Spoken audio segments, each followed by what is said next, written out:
Hey guys, welcome to another episode of Amber Unfiltered. Today I'm on a roll. This is my third video, y'all. I do want to share something with you. There will be a follow-up video explaining it in a little bit. It won't be right after this one, but I actually am having surgery this Friday, the 30th. Today is the 26th of January. I'm having surgery in 4 days from now, January 30th. I'm very, very nervous. I'm anxious. I've been praying, I've been crying, I've been grieving, I've been doing all the things, going through all the motions and emotions. I appreciate any prayers, any well wishes. I've never been in this situation before, but I am looking forward to it because it's going to help with something that I've been dealing with that's very chronic in nature in terms of my health. So I'm really looking forward to it. It's just kind of like the unknown. It's like you don't know until you get there. But I've just been recording because I wanted to get some content out while I'm on recovery because I will be on bed rest. So sorry I haven't been promoting videos. It has been a whirlwind. I've been so tired. I've been exhausted. I've been pulled in so many different directions. So I am behind on promoting videos, but I still appreciate genuinely from the bottom of my heart those of you who are watching, even if it's 2 views, even if it's 8 views, it's better than nothing. I'm appreciative of you guys giving your time to me because I know that time is a valuable resource and we don't have a lot of it to give around or give out like that. But I wanted to share that with you guys. I've been going through a lot. I have been very drained. Even though I appear happy and I'm happy-go-lucky and bubbly in my videos, I'm still human. I still be going through shit. And your girl has been going through it. So I just wanted to give y'all a little mental health check-in. How are you guys doing? I hope you're doing well. I hope if you are going through something or going through even if it's not one thing, even if it's multiple things, I just hope that, I wish the best for you guys. I hope you're able to resolve it. I hope that you find peace. I hope that you find time to take care of yourselves and that people around you support you. I feel like as a Black woman is just as an independent person by nature, I have a tendency to not ask for help, but never asking for help is not the flex that we think it is. So I encourage you to ask for help from somebody that you trust, a friend, a coworker, a family member, a partner, whoever it is. Just ask for help. Because you never know. You have to give people the chance to show up for you, and they don't know how to do that if you don't give them access or permission to do that. So I think I just wanted to start the video off with that. But this video could get heavy. I'm not sure where it's going. I kind of actually just thought of it like 5 minutes ago because I thought I was going to go in one direction, but I feel pulled in another one, so I'm just going to kind of lean into that. But I originally was going to do a video on Black mothers and Black daughters and kind of like why they don't get along and why there is always like estrangement in those dynamics and those relationships or bonds. But I was like, I'm not quite ready to talk about it. Eventually I do want to do a video on it, but I think today is not the day. I'm just kind of all over the place emotionally. This one might be a little bit emotional, but I think I can handle this versus that video because that video, it could go deep and it could go so left so quick. So I was like, okay, I'm going to try to keep myself in a relatively decent headspace since I'm trying to keep myself calm for my surgery and just like rest and relax and do things that bring me joy and bring me peace. Actually, I just had therapy. I ended it like 40 minutes ago, and my therapist actually was like, at the end of the session, she said something that I thought was really profound and really sweet, and she was like, do things that bring you peace. And this is actually one of those things. So anyway, I wanted to talk to you guys about why, as a woman who really wants children, who really wants to become a mother, a mom, a parent, all the things, why I actually want to have a daughter first. So if you ask me, I will probably change my mind every other day, every 2 to 3 business days. But I have known for a very long time that I have wanted to be a mom. I always knew I wanted kids. I love kids down. I have been watching kids since I could walk and talk. So for me, that's nothing. I know it's different though when you have your own kids versus watching and nurturing and pouring into someone else's child, whether they're related by blood or not. But I have always known that I wanted to have a daughter first. And I think I'm going to touch on that today because, again, it's on my heart. But I was like, I don't know if other people feel this way, especially Black women who have contentious relationships with their mom. But for me, let me go back for a minute too. If you ask my husband, he really wants a boy. He wants an heir, basically. He wants someone to carry the last name, the Del Rocco last name. He wants someone, he wants him to look a specific way. He wants him to be 6 foot. He wants him to be big, built like a tank, because my husband is kind of built like, well, not kind of built like that. He is built like that. He's about 6'1" or so. He says 6'1.5". I say 6'1". He's 6 foot. He's a tall guy. He's half Italian. He's got the creamy skin. He's built like, he looked like he could do security for somebody's door or be a bouncer or something. But He's a big guy. I basically call him a sexy lumberjack because that's what he is. But he is always like, I want my son to be tall. I want him to play sports. I want him to do swimming because my husband has done swimming. And it's like it's kind of like a legacy in his family because he comes from a family of swimmers. All his brothers swam. I said all his brothers. Both of his brothers swam. He has 2 brothers. His dad swam. His uncle swam. They've competed. They've broken records. So it's like a big thing for him. I think he just wants someone to pass the torch. But for me, I think it's the same way, but in a different way. So for me, I just remember, unfortunately, I didn't have the best relationship with my birth mother or my biological mother. I don't know how it started. I don't know entirely what led up to it. I have some suspicions and some factors that I definitely believe contributed to. I definitely believe there's some unresolved trauma on her end. I definitely think there was a bit of maybe jealousy or maybe envy for the close relationship I had with my father, and she had an estranged one with her father, which makes sense. It doesn't excuse it, but it does make sense. She is human. It probably could have been triggering because it's like I wanted that for myself and my child is getting it. And it's hard when you move from a traumatic lens, like, you're a trauma-based perspective. You can't really see things, you almost, I don't want to say get your wires crossed, but the perception is totally different. Because you're looking at it as a loss or like what you didn't have versus, oh my gosh, I picked a good person to have children with and who's present and active in their lives. And it probably could have been the best of both worlds. I can't speak for her. That's just some thoughts I have as an adult and like looking at things from another lens, a separate lens or a more mature lens. Because at the time I couldn't see things from this perspective, but with some life and some wisdom and some failure, I learned. I don't know how it started like that, but it had always been contentious. Anything you can think of, she probably did. I was verbally abused, physically abused, mentally, emotionally abused. I definitely felt like I wasn't wanted. I definitely felt hated. I definitely could feel it. I could pick up on it. And I sometimes wondered if I don't know. I just did not feel very loved. I did not feel welcome. I think that's the biggest thing. So for me, I was like, I want a daughter so I can rectify that. Because to me, if I heal myself, I can heal my future children, but I can also heal some of the dynamics in the family tree going back to other generations, whether it's my mom, my grandmother, whoever. But I think there's a lot of work that comes with being a black sheep, and there's a lot of work. There's a lot of undoing. There's a lot of correcting. There's a lot of reprogramming, deprogramming, unplugging. There's a lot of rerouting. And for me, I wanted so badly the mom that I want. I so badly wanted the type of mother that I know that I'm going to be for myself. But I also want it for my daughter because I want to heal the mother-daughter like branch in the family tree. I don't know if that makes sense. Hopefully what I said makes sense because I feel like I was all over the place. But I want to heal my inner child, but I also want to make sure I nurture my daughter's inner child. And I want to have the type of bond that I didn't see and that I didn't have.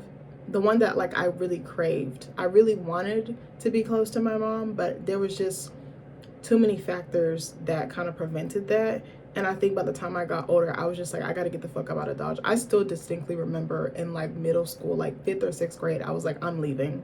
I was like, I'm leaving this house. I'm getting the fuck out of Dodge. Whatever I got to do to get out of here and to never look back. Like I already knew, I had it set in my mind that I was going to leave, that I was never going to talk to my mother again. I didn't want to see her again. I didn't want her in my life. Like I was so okay with that. And that breaks my heart as an adult because it's like, how did I know that? How did I know to do that? And why was my instinct or my intuition so strong that I was so set on that? And for a while I did do that. I left Maryland. I didn't call her. I didn't text her. I didn't know where she worked. I didn't know where she lived. I didn't know anything about her, and I was completely fine with it because I saw the difference of her being in my life versus not. And it was just like night and day. It was very tumultuous, very rocky. Like I never knew when something was going to happen, but I was always walking on eggshells. I felt very much like public enemy number one. Just the way that black moms are so harsh with their black daughters. I'm like, they have to give us grace. I think a lot of it is fear-based in the way that they parent. I think a lot of it is projecting. I think a lot of it is I want to protect my daughter from going through the things that I went through. But it's like they improve in some ways, and then in some ways they repeat what was done to them in their childhood. And that's hard too. And I know I suspect, based on some of the things that my birth mom has said, I'm not going to share too much on that, but I suspect, based on some of the things she said, that she had a contentious relationship with her mother. And it must be very hard when you have that template or example and you don't really know any better. You probably know that you want to do better and you want to give better. And I think in some ways my birth mom did a really good job and improved in certain spaces and areas that maybe my grandmother was not, the best at. She did the best with what she had. I'm not going to shit on her. She was a single mother of 6 kids in the deep South. Like, you do the math. But I always knew I wanted to have a daughter. I feel like I'm doing the inner work. I've been going to therapy for a long time. I've been going for 10, 11 years off and on. And I'm healing my inner child, but I'm also simultaneously healing my adult. But I think for me, having a daughter would be full circle, because then I could kind of like rewrite history, but I could also patch over some of those wounds. And I think I still have some of those wounds. They're just deeply seated. They're deeply buried in me. And I think having a daughter would also make me humanize or empathize with my mother and see how she did kind of almost re-traumatize without meaning to with me, but also seeing things through her eyes and seeing what it really is like to parent a woman, a daughter, a girl. I don't know, where I just always had this urge. I always saw myself having a daughter. I always felt like I could just envision it. I could see it. I would have dreams about it and just like imagine her and how we would be. And like, I think for real, I just really wanted a connection or a closeness with another woman, but like someone from my family. I don't know if that makes sense. I think I have a lot of family, but they're non-biological in the sense of like my friends. My friends feel like family, like sisters to me, or like an aunt, whatever the case may be, because I do have some older friends. I don't even want to call them aunties. I would say they're like sisters, like older sisters, older maternal figure that's like really there for me. But there's like a friendship, there's like a love, a mutual respect, a mutual support. And I think a lot of women who have issues with their mom tend to have rocky relationships with women. And I notice this a lot in corporate settings, even though this doesn't have to do with parenthood. But I noticed a lot of times I was running into a lot of mean girls, a lot of bullies. And I felt like growing up, my mom bullied me. That's the best way I can explain it. And I was like, unfortunately, I got the blueprint of what not to do, how not to parent, how not to, in certain instances. There's some things that she did really, really well. Like my birth mom was really good with money. She always kept the roof over our head. I think the thing is with a lot of Black parents, both dads and moms, or fathers and mothers, is that they provide a lot, the basic necessities, but the emotional aspect, the spiritual aspect, and even sometimes physically, because a lot of the parenting is fear-based. A lot of the parenting is trauma-based. Or trauma-informed. And I think there's a way to parent without implementing those tactics or behaviors or mindsets. And like, where was I going with that? I had a thought and I lost it. Let me see if I can try to recollect it. Let me think about it. Also, if you hear a little noise, it's my little space heater, because girl, I'm cold. I can't do cold. I'm melanated, okay? I need to be as close to the equator, even if it's artificial through a heater or a piece of technology, okay? But I don't know, I just always craved a daughter. I always wanted a daughter. And I don't expect my daughter it's not her job to heal me, but I know she's going to heal me, if that makes sense. Hopefully that makes sense. Like, I know her being there will help me feel that familial connection, and I'll be able to see myself in her, but she'll also be able to teach me. Like, we'll be able to teach each other. We'll be able to heal each other. We'll be able to learn from each other. But I really think that when I have a daughter, I really do think that my first child is going to be a daughter. You know what's crazy too? This is totally off topic, but has a little bit something to do with it. I remember on my last day of work at the coffee shop that I was at, my last day was January 16th, so almost 2 weeks ago. That's so crazy. Also, I missed them. I missed them so bad. I cried so hard on my last day. It was insane. Oh, I actually came up with another video idea. Hold on, y'all. Okay, so on my last day, I remember I was in the back cleaning with my boss, and we were wrapping up because it was actually so slow. It was so dead on my last day. I was actually shocked. I was expecting to be like passed out on the floor by the end of the day. Like, it was like super chill. My boss did say like January is more of like her calmer or quieter season, so I was like, okay. But it was just like me, her, and her husband just kicking it, shooting the shit. And so me and her were cleaning, and some of my coworkers that were off the day actually came in to see me. Shout out to them, Daniel and Kai. I love y'all. They are like my brother and sister from another mister. But I remember we were in the back cleaning. I think I was mopping, and my boss was just standing there. She like, or was she mopping? I forgot what. I think I was mopping, and then she was standing to the side. She had like the broom, and she was about to go to the front. And she was like, Amber, she was like, for some reason, I think you're going to have a girl first. Because I think we were talking about kids. And then we talked about it again with Daniel and Kai, my coworkers, because they were asking me what names me and Nick picked out. So we were telling them about that. And my boss was like, I just got the name. She was like, I got the name Nora. And I was like, what? She was like, for some reason, I see you come into the shop like in some time, like some time down the road. And she was like, you come in and you say, this is Nora, guys. Like, this is my baby. And I was like, Nora? I was like, I don't know if I would name my daughter that. I actually do have a name that kind of goes with that, but I'm not going to tell y'all what that is. But I was like, okay. I was like, why do you see that? And she was like, I don't know. I just really see that. And I was like, okay, I'll keep it in mind. So I told Nick about it, and we were playing around with names, and I gave him one. I'm not going to tell y'all what that is. I'm sorry. But I thought it was so funny. I was like, okay. And she was like, I really think you're going to have a girl first. I said, me too. Everybody wants us to have a boy because we don't have a ton of boys in the family. We keep having girls. But I was like, no, I don't see me having a boy first. Like, I would be open to it, but I was like, I think having a daughter would make me soften up in a way. I think it would not soften me up in the same way as having a son. I think having a son will soften you up and round you out, but I don't know how to explain it. Let me see if I can look this up. And also, I want to tell y'all what the name Nora means. So it says Nora is a predominantly female name, given name, with multiple rich origins, most commonly meaning honor, from Latin honora, or light, from Greek Eleonora, or Arabic Nura. I was like, ooh, I love that. It can also mean light, torch, or brilliance. And I was like, I love that meaning. I was like, that meaning the light. I was like, that is so me. I was like, that's so on par with me, like the spirituality, like the hippy dippy part of me, the very much like energy leaning type of person. I was like, I love that. Hold on. I'm actually gonna look something up because I had a thought in the middle of that.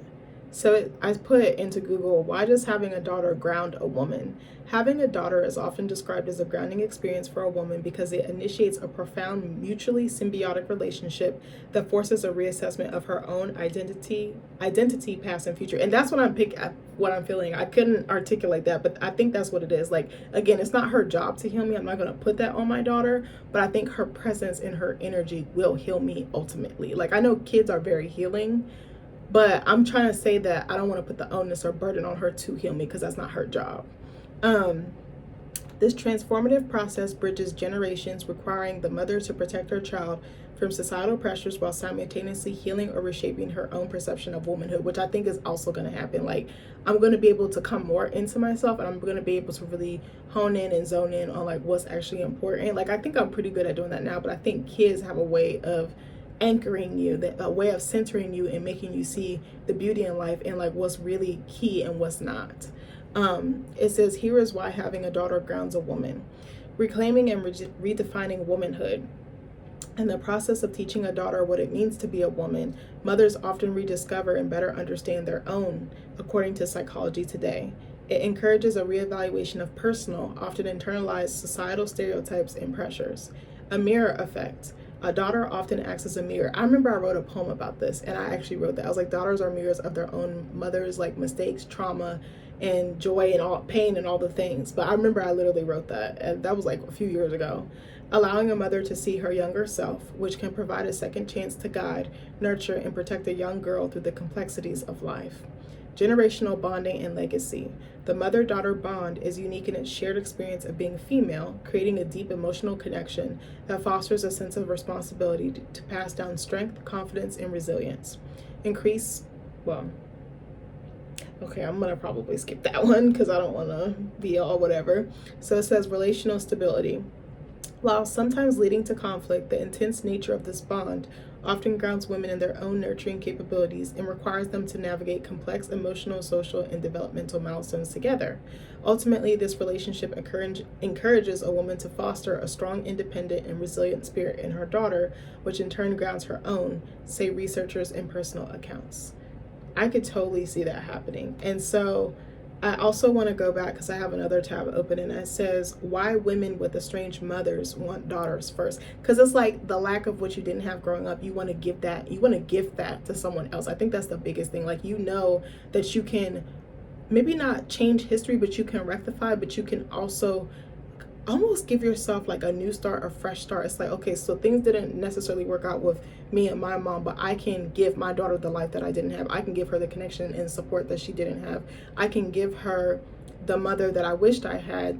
And at that time, I'm not gonna shit on my mom too hard. She gave me what she could give me at that time. I think it's interesting now too, for real, when I'm around her, it's totally fine now. Like, I said this in so many videos, but my parents are being the parents that I needed when I was younger. And it's like so weird to me. I'm like, it's almost like a culture shock. It's almost like they're speaking French and I'm speaking Korean. Like, I'm just using that as an analogy. Or like they're eating steak and I'm eating chicken. Like, I'm like, oh my, or salmon. I'm like, oh my God, like, it's so crazy. Like, sometimes I'm still shocked. Like, I told y'all, I remember when I went over my brother's house for Thanksgiving and she was there, my mom like bum rushed the stairs and like hugged me, but her hug was so warm, it was so genuine, it was so like maternal and motherly. Like, she was genuinely excited to see me. I couldn't remember the last time that she felt like that. And just talking with her and breaking bread with her was so interesting, because I was like, we could not have been in the same room years ago, like 5 years ago, maybe 10 years ago we couldn't have been in the same room, 15 years ago we couldn't have been in the same room. Like,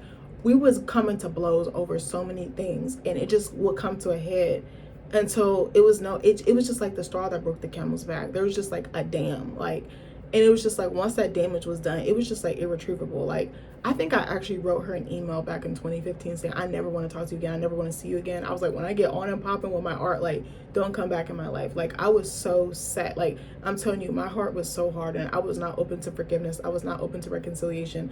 I was like, oh my God. And then I realized I'm gonna have to see her for the rest of my life and be in spaces and rooms with her because of my brother, and now definitely, most definitely, because of my nieces. And I was like, and it was just weird, because I was like watching her interact with my niece, and I was like, dang, she's so soft and gentle and loving. And I was like, I wish she had been like that more with me. And I was just like, damn, it kind of broke my heart. I was like, I'm so happy my niece is getting that. Like, she deserves this version. She deserves this grandmother. This grandmother obviously loves her and would do anything for her and her sister. But it just kind of broke my heart, because I was like, damn, why you couldn't be like this 15 years ago or 20 years ago? And what's crazy is I was on the phone with one of my friends, I think it was last weekend, not this past weekend, but the one before that. And I had reached out to one of my friends to check on her because she was pregnant. She's pregnant with her first child. So every now and then we'll just check in with each other, and she's newly married as well.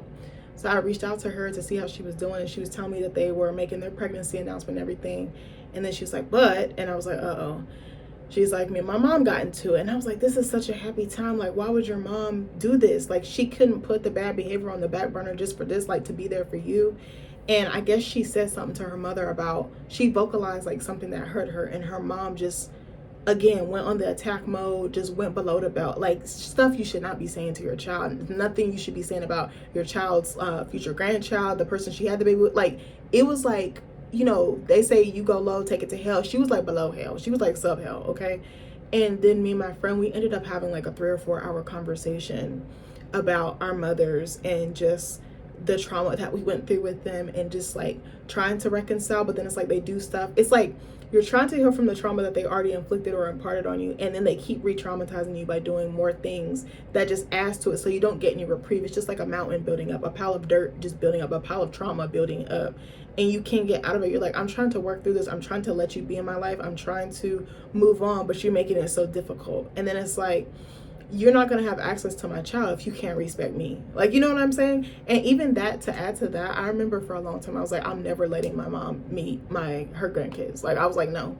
Like, now I'm like, okay, I would potentially maybe invite her to the baby shower. If I didn't do that, I would maybe try to do something just one-on-one, or like maybe something at a mutual location, like my brother's house or something. But I was like, I could not have said that a couple of years ago. I couldn't have even said that. Maybe last year, maybe-ish, but no, I wasn't Yeah, I think last year I was kind of talking like that because I remember I said for a long time when I was estranged from both of my birth parents, I was like, I don't want them to have, I don't want, they're not going to be around our kids. Like me and my husband already had that conversation, and like, but now I'm like, okay, no, I'm gonna move past it. And like, you have to really step outside of yourself when you have a rocky relationship with your parents like that. Like it's really not about me. It's really them. I want them to be there for their grandkids. I want them to have a relationship. I want my kids to know who their grandkids are or their grandparents are. But I remember talking to my friend the first like 10 or 15, 20 minutes of the conversation. I didn't say a word. I just let her talk. And my friend, she's very shy. She's very reserved. It take a lot for her to really get there. Like she's very, like she'll talk to you, but it takes her a little bit to warm up. Sorry, I'm getting hot now. But I remember, when she was talking, I started crying. I was just silently crying. Like there's just tears streaming down my face because I was like, I can't believe another woman is doing this to her mother. And my friend is, she's like Caribbean. So I was just like, oh my God. I was like, it's a different type of black, but I was like, it's still a black woman, a black mother hurting her black daughter like this, even as a grown ass woman. And my friend said the same thing that I said. She was like, my mom hates me. She was like, I know my mom hates me. And I was like, that breaks my heart because my friend is like the nicest person. She's like smart. She's super educated. She's funny. She's like gorgeous. She's like literally stunning. She's just like such a good human being. And it's like, it sucks when really good people are treated like shit. It's like, I told my friend, I was like, your mom doesn't see you as her child. She doesn't see you as her daughter. You're like the enemy. You're like the devil to her. Like she was literally calling my friend this. And like, it just broke my heart because I could feel how heavy it weighed on my friend. I could feel like just how fast she was talking. I could feel the emotion, the pain in her voice. And I was like, bro, I've been there. I've been there for so long. I used to like cover for my mom. And then finally I just started telling the truth about like what was happening. People were like, I had no idea. Like I had no idea you were going through this. And for so long, I don't know. I felt so unloved and I felt so unwanted. That's how my mom made me feel. She made me feel like I shouldn't have even been born. Like shit was that bad. It was horrific. She would call me ugly, all types of bitches. She would like bully me. That's why I'm saying a lot of black moms tend to bully their daughters. And I'm not saying this about all black moms. Let me not get it twisted. There are some really good black moms out there. There's some really good black mom, black daughter relationships. But pretty much all the black women I know, whether they're my coworker, my friend, a family member, pretty much all of them have really estranged relationships with their mom. Like it's so painful. And a lot of them I think do the work to correct it when they become moms themselves. Like it's so painful, but I just felt for my friend. I told her, I said, girl, I'm literally sitting here crying. Like it was just a quiet Saturday night. Both of our husbands was gaming in the back. Like me and her was just shooting this shit. But when she shared the things that her mom, I just couldn't believe that somebody would do that to their child. And I think when you have a child yourself, you're going to understand how your mom could do that, but then you're going to also have that pain or that grief of, I could never do that. I could never be like that. And I told my friend, I said, why do I have a feeling you're going to have a girl? I said, you're going to have a girl to correct that relationship that you don't have with your mom. And what's crazy too, a lot of the times black moms, it's almost like they switch roles with their black daughters. Like you're almost like parenting them. They almost become the child, you become the parent. You're responsible. You're always trying to make amends. You're always trying to forgive and move forward. And it's like the role should be reversed. You should be coming to me. We should be fixing this. And I remember a lot of the times when I would fall with my birth mom, she would never come to me. I would always have to bow down and cave to her. And I definitely think it was an ego thing. I guess I am talking about black mothers and black daughters a little bit in this video. I thought I was going in one direction. I'm going in a different. But a lot of the time she wouldn't say sorry. That's another thing me and my friend related about. And again, I told you she's Caribbean and she's mixed at that. But a lot of the times they wouldn't apologize for the transgressions. You would have to like walk on eggshells. You have to like basically don't be seen, don't be heard. And any little thing can rock the boat. You literally don't even be doing nothing wrong. And it's just like you're getting your ass beat, you're getting cussed out, you're being belittled, you're being ostracized, you're being isolated. And then you become just like a target. But it also does put that black sheep hat or that black sheep like stigma or label or role on you. And that's another thing. Like it's so hard and it's so lonely because the rest of the family is just like, oh well, that's how it is. Like nobody really intervenes. So then it creates more isolation and separation and distance. Because my friend was also talking about how that affected like her relationships with her siblings, and I kind of experienced the same thing, more so with my birth brother. Like we just kind of drifted apart, and I was like, oh my God, this man used to be like on my hip. Like, we were besties until we weren't. But it was just like, again, Black moms, they tend to treat their sons like gods, and they treat their daughters like fucking peasants. I said what I said. Not all, but some, quite a few. But yeah, so I also wanted to talk about why women with estranged mothers want daughters first. I think I said this earlier and then I went off on a tangent. So it says women with estranged mothers often desire a daughter first as a way to reparent themselves, heal from their own mother wound, and create the loving, secure mother-daughter bond they never experienced. Again, it's the lack of, it's the deprivation of it all. This desire is frequently rooted in a deep longing to correct the past, foster a healthy female relationship, and rewrite the narrative of their own upbringing, which is definitely what I said earlier. I love the part where it says foster a healthy female relationship. I have healthy female relationships now, but I think it took me a long time to get to that space when I got older, because I had such, I think my mother broke my trust and she broke my heart, and that was hard for me. I actually tended to have more guy friends when I was younger. I just got along better with guys. Not to say all women are bad or all girls are bad, because they're not. There's some amazing women out there, some amazing girls out there. But I kind of felt like I had to operate in my masculine, and I had to be really tough. I really felt like I couldn't lean into my femininity or like my softness or my grace or my whatever.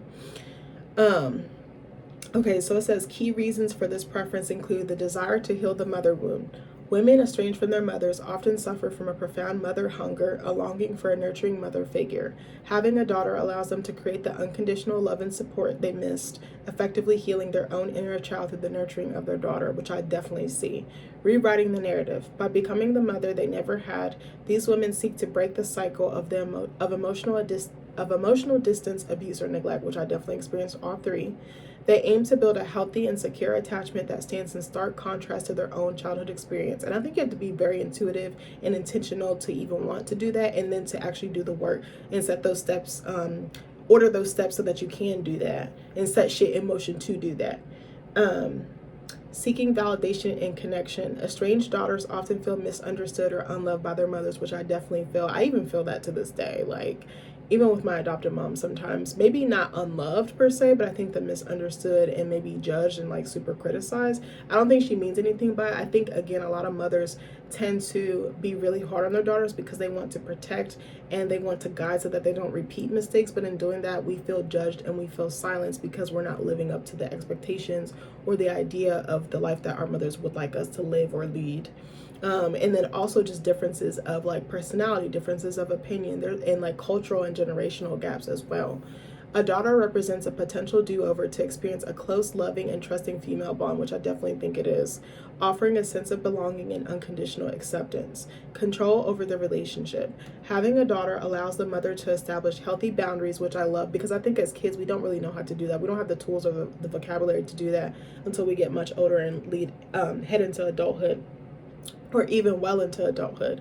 And foster a positive, supportive environment, ensuring the relationship does not turn into the toxic, competitive, or distant dynamic they experience. I definitely think there's that too. There's competition, there's putting you down so that you don't go past a certain level. They kind of want you in the same arena or sphere as themselves, and it's like, that's not healthy. You want your child to do better than you. You want your daughter or your son to do better than you. Don't you want your daughter to not be operating from a place of trauma and survival? She should be operating from a place of love and light and freedom and like self-autonomy. Mother-daughter bonding. Despite the pain of their own experience, these women often value the unique bond a mother and daughter can share and hope to experience that closeness themselves. While the desire for a daughter can be a proactive step toward healing, it is important to note that many women also simply want to have a loving, supportive, and nurturing, and often the gender of their child is less important than building a healthy, secure, and supportive family. And that is very true. I think that like moms just don't give a lot of grace to daughters, unfortunately. Like, they're really, really hard. Like, there's no room for error, there's no room for exploration, there's no room for like, it's like, I've even felt sometimes with my adopted mom, I'm like, bro, like, she doesn't like understand me wanting to be a creative, wanting to be an artist. I don't want to get a 9-to-5 and work for somebody for 20 or 30 years. That's not the dream to me. The dream to me, I actually told my therapist this, a luxury to me is being in charge of my time, how I make my money, and how I spend my time. I said, how you spend your time, where you spend your time, who you spend it with, when you're doing things. Like, to me, that's healing. That was so fun for me and so validating and fulfilling and enriching to me when I took a step back from working a corporate job, because I was just like, I don't have to go into an environment where I'm not celebrated, I'm tolerated, I'm barely tolerated, I'm treated like shit, honestly. I'm underpaid, undervalued, overworked, suppressed in so many ways that it affects my mental health and my spiritual well-being and just my identity as a whole. Like, it's too much. But yeah, I don't know. Again, I'm not trying to shit on anybody. It's just the things that I feel and I experience. And I think that causes a lot of distance. Like, I feel very distant from my mom sometimes. And I'm talking about more so my adopted mom, but even for a long time, my birth mom, like, I just felt like I couldn't really come to them because I was going to be judged. I was going to be chastised. I was going to be yelled at. I was going to be cussed at. I was going to be belittled or put down. And it's just like, I don't really want to be around that. Like, I don't have time for that shit. Like, I'm fucking sick of it. I'm over it. And I don't have to participate in anything that I don't want to. But what I hope is that I know that I'm going to have this, but I'm going to, just talk to you guys about it for a second. I really hope to have a healthy and loving and nurturing relationship with my daughter. I want her to feel like she can come to me with anything, good, bad, indifferent, ugly, horrific, ghetto, whatever the case may be. I'm saying ghetto just to be funny, but I don't want her to be scared to come to me. I don't want her to be feeling like she has to keep secrets or feel like she has to be distant, like she can't be around me or be near me. I want her to want to come to me. I want her to know she's safe with me. I want her to know that her mother is an emotionally intelligent person. She's emotionally regulated. That's the really biggest thing that I think is something that I don't think I really got a lot of when I got older. Like letting me feel my emotions and regulating them and validating them. I really didn't get the room to feel. It was just like, shut up, go sit down, get knocked up beside my head, get a spanking or a whipping. I wasn't able to really access my emotions, and I wasn't able to articulate the things I was going through. So as a result, I became very silent. For a long time, I was basically like mute. Like, you know how Maya Angelou said in I Know Why the Caged Bird Sings, like she went mute because she was assaulted by that man. It was almost like similar to that. And I used to always feel like I was like a bird in a cage. The cage was open, but my wings were clipped. Like, I couldn't fly. Like, I couldn't spread my wings, I want my daughter to know that her mother will always have her back. Her mother will always support her, even if I don't like it, even if I don't agree with it. Like, me and Nick were talking about something.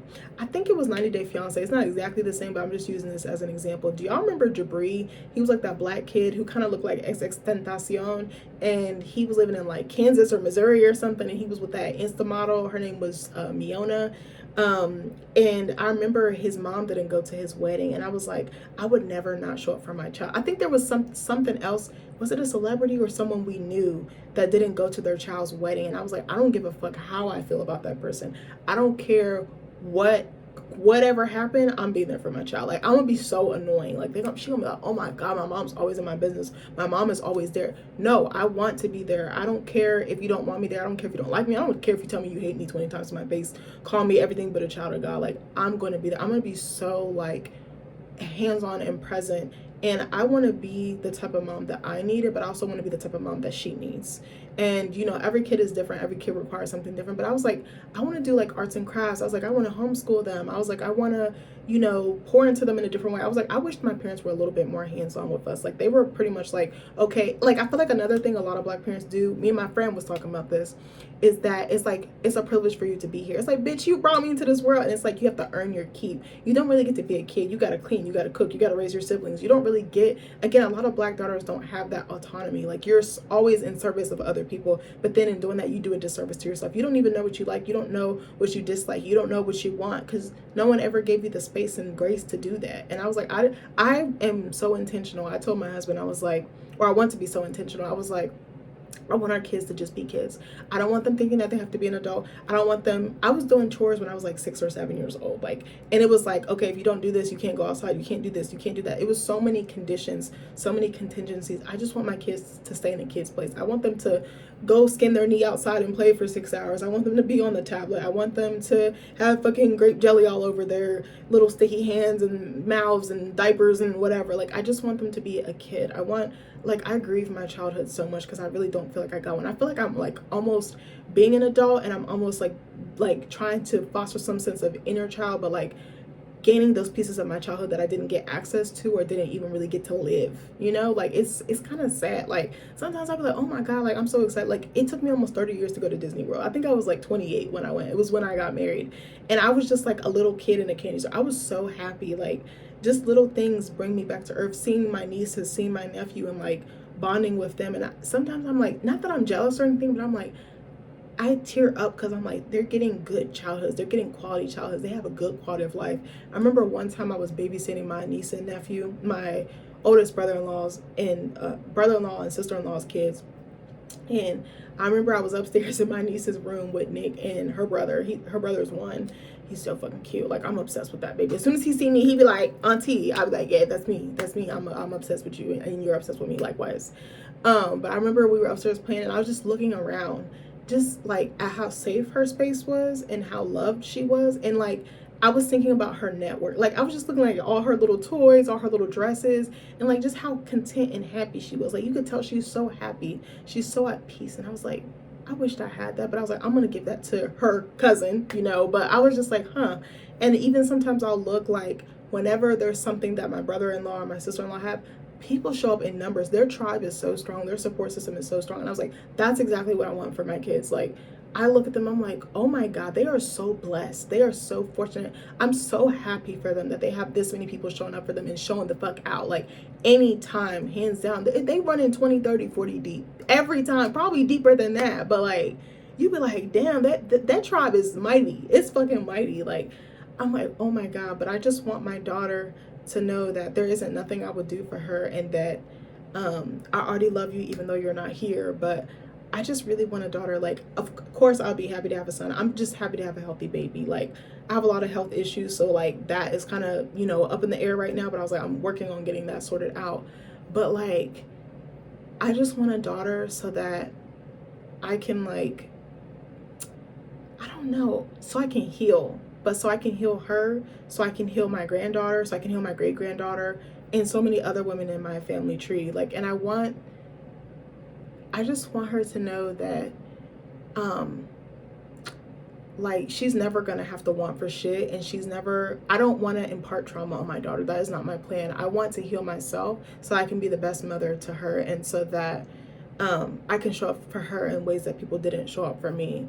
And one day I hope she sees this video. Maybe not. I don't know if YouTube will be around by then, but I just want her to know that I'm doing everything I can to heal, to work through my shit, so that I don't cause you undue distress and stress and pain, because I don't want to traumatize my kids. Like, that's why I waited so long to have kids, because I was like, I know there's so much healing I need to do. There's so many things that I have to work through, and they're not all going to be healed right away. It's going to take me a really long time, but I was like, I just don't want to cause the same pain.